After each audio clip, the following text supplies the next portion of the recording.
9 chapter आपका है the earth. Earth means क्या? पृथ्वी। क्या बोल रहे थे? पृथ्वी होता है, तो पृथ्वी के बारे में है थोड़ा सा कि एक इसमें दो है कैरेक्टर।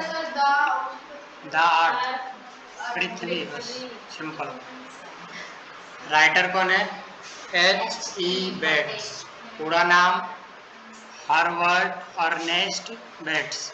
ठीक है। कौन सा टाइप का है? तो ए शॉर्ट स्टोरी है। बॉर्न 1905 में सेंट्रल इंग्लैंड में। डेड हुआ था 1974 में यूनाइटेड किंगडम में। ठीक है। देखिए यही रहा था, जो यूएस का मतलब पूछे तो यूएस रहेगा तो यूनाइटेड स्टेट, अगर यूके रहेगा तो यूनाइटेड किंगडम। सिंपल। ठीक है। एजुकेशन किए थे कैटरिंग ग्रामर स्कूल से अपने एजुकेशन किए थे।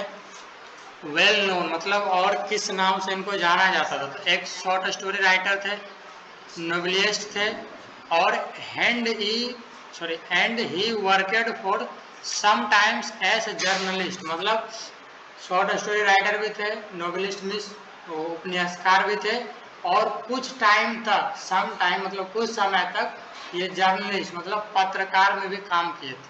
ठीक है। हार्वर्ड इन अर्नेस्ट बेट्स, उनके बारे में थोड़ा सा डिफिनेशन था। इस चैप्टर में था दो कैरेक्टर है, एक बाप है एक बेटा है। इसका बेटा क्या है, बहुत सुस्त रहता है। ठीक है।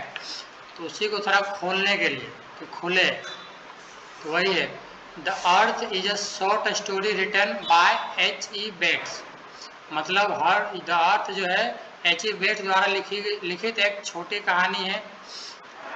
This story shows this tragedy of those parents who put too much trust on their child। मतलब यह कहानी उन माता पिता की त्रासदी को दर्शाता है जो अपने बच्चे पर बहुत अधिक भरोसा रखते हैं। ये कहानी है उस बच्चे का कि जो माता पिता अपने बच्चे पे बहुत भरोसा करते हैं। ठीक है। लेकिन भरोसा को तोड़ देते हैं उनके बच्चे। ये कहानी उसी पे रिलेटेड है। The writer also says to us not to leave everything to God to solve. लेखक हमें यह भी कहते हैं कि सब कुछ सुलझाने के लिए भगवान पर ना छोड़े। मतलब अगर कोई काम है तो भगवान पर ही नहीं छोड़ दिए, हमको मेहनत करना पड़ेगा। अगर हम मेहनत करेंगे तभी भगवान भी साथ देंगे। अगर कूड़ा का बात है तो कूड़ा भगवान पे ही छोड़ देंगे तो वो नहीं होगा। ठीक है। तो वही है the writer also says to us not to leave everything to God to solve. मतलब पूरा जो है भगवान पे नहीं छोड़िए, कुछ मेहनत आपको भी करना है। ठीक है। This is the story of Johnson. देखिए पहला कैरेक्टर आपका ये है जॉनसन, ये फादर है, एंड हिज लवली सन। यह जॉनसन और उसके प्यारे बेटे की कहानी है। ठीक है। जॉनसन उनके पिताजी हैं। जॉनसन क्या है? Johnson was a simple farmer. मतलब जॉनसन क्या है? एक साधारण किसान था। ठीक है। He had taken some land from Sanders on annual rent. उसने सैंडर से वार्षिक किराए पर कुछ जमीन ली थी। मतलब उसने क्या है कि कुछ जमीन लिया था अपना, क्योंकि किसान था तो अपना कुछ जमीन लिया था वार्षिक किराए पर, वर्ष के किराए पर। हम इतना एक वर्ष में इतना इसमें फसल उगाएंगे, आप कुछ लीजिएगा कुछ हमको दीजिएगा। ठीक है। वही है he had taken some land from Sanders on annual rent. ठीक है। He was hard working but believe too much in fate.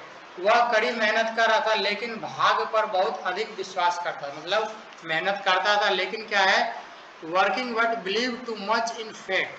भाग्य, फेट मतलब भाग्य, कि भाग्य पे बहुत ज्यादा विश्वास करता था। कौन करता था? जॉनसन। ठीक है। जॉनसन क्या था? एक साधारण किसान। ठीक है। जॉनसन का मतलब समझ आ गया। जॉनसन है भी पिताजी का नाम, अभी इसका बेटा है, प्यारा से बेटा, इसको ज्यादा दिमाग नहीं रहता। देखिए आप, he had only one son named Benji. मतलब उनके पास बेंजी नाम का एक ही बेटा था, एक बेटा था जिसका नाम क्या था? बेंजी। ठीक है। He was dull and unintelligent. मतलब वह सुस्त और मंद बुद्धि का था। सुस्त का मतलब डल में सुस्त और अनइंटेलिजेंट मीन्स मंद बुद्धि। ठीक है। अब मीनिंग बनेगा आपका यही सब कि वह सुस्त और मंद बुद्धि का था। The doctor advise to keep Benjy engage in a work. Doctor क्या एडवाइस देता है उसको? डॉक्टर ने बेंजी को काम में व्यस्त रखने की सलाह दी। जब उसके पिताजी गए उसको डॉक्टर के पास ले जाकर कि देखिए तो बहुत सुस्त रहता है, तो डॉक्टर क्या बोला कि आप इसको काम में व्यस्त रखिए, ठीक है। Doctor advise to keep Benji engaged in a work, ठीक है। So Benji father browse some hens for Benji in order to keep him busy. तब क्या करता है बेंजी पिताजी जोसन कि उसको मुर्गी खरीद के ला के देता है, ठीक है, कि वो मुर्गी बेचेगा, ठीक है।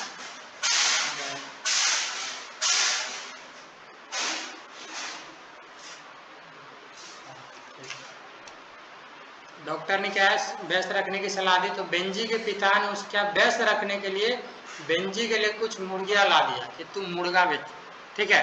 वही है, so Benji fathers browse some hand for Benji in order to keep busy, ठीक है। Gradually Benji learn all trick of business. Benji ने व्यापार के सभी गुण सीख लिए। जैसे उनके पिताजी ने बेंजी को मुर्गियां ला के दिया, तो बेंजी ने क्या व्यापार के सभी गुण सीख लिए, ठीक है। अब क्या क्या गुण सीखा, तो he started to earn money by selling eggs. उसने अंडे बेचकर पैसा कमाना शुरू कर दिया, ठीक है। मुर्गी का अंडा था, उसी को बेच के पैसा कमाना शुरू कर दिया। वही he started to earn money by selling eggs and he deposit much money in the bank. मतलब जो पैसा आता था अपना बैंक में जमा कर, ठीक है, और उसने बैंक बहुत पैसा जमा किया। He bought that land from Sanders and get married a girl Florence. उसने सैंडर्स की जमीन खरीद लिया और फ्लोरेंस नाम की लड़की से शादी कर ली। ये याद रखिएगा, ठीक है। फ्लोरेंस उसके घर में काम करता था, जॉनसन के घर में काम वाली था फ्लोरेंस, और उसी से क्या है शादी कर लिया। कौन शादी किया, बेंजी, ठीक है, वही। और फ्लोरेंस क्या है, फ्लोरेंस नाम की लड़की से शादी कर लिया बेंजी। बट क्या है, बेंजी के माता पिता के बारे में फ्लोरेंस का व्यवहार अच्छा नहीं था, ठीक है। बेंजी के माता पिता मतलब फ्लोरेंस को पसंद नहीं करते थे कि घर में काम करती थी तो उसी से शादी कर लिया, ठीक है। और क्या है, उसने उसके माता पिता के खिलाफ जहर उगला, ये, ठीक है। फ्लोरेंस क्या है, माता पिता के खिलाफ जहर उगला कि तुम्हारे माता पिता ऐसे बोलते हैं वैसे बोलते हैं, ठीक है। अब बेंजी क्या करता है, तो Benjy therefore drove them into the town by a small Ford van. Benjy ने उन्हें छोटे फोर्ड वैन द्वारा शहर में ले गया और उन्हें वहां छोड़ दिया। अपने माता पिता को एक छोटा सा गाड़ी द्वारा ले गया और शहर में ले जाके उनको छोड़ दिया गया, ठीक है। Now they had nothing to live. अब उनके पास रहने के लिए कुछ नहीं था, क्योंकि उनको से घर से निकाल दिया गया था और शहर में ले जाके छोड़ दिया गया था, ठीक है। Thus the writer has shown how a simple-minded son drives his parents into the town and becomes cunning। कि इस प्रकार लेखक ने दिखाया कि कैसे एक साधारण दिमाग वाला बेटा अपने माता पिता को शहर में लाता है और चालाक बनता है, ठीक है। पहले क्या था, उसका बेटा बहुत ही सुस्त था, मंदबुद्धि था, लेकिन जैसे उसके माता पिता ने उसको काम दिया, थोड़ा सा दिमाग हुआ, और दिमाग होने के बाद ही शादी कर लिया, और उसका बीवी उसको भड़काया और अपने माता पिता को शहर में ले जाके छोड़ दिया। तो लेखक इसके बाद इस चैप्टर में वही कहता है, ठीक है। समझे कहानी को क्या था, कहानी का चैप्टर याद रखिए, सॉरी चैप्टर बोल रहे, कैरेक्टर याद रखिए। कैरेक्टर इसमें 3 आएगा कैरेक्टर। कौन कौन सा 3 आएगा,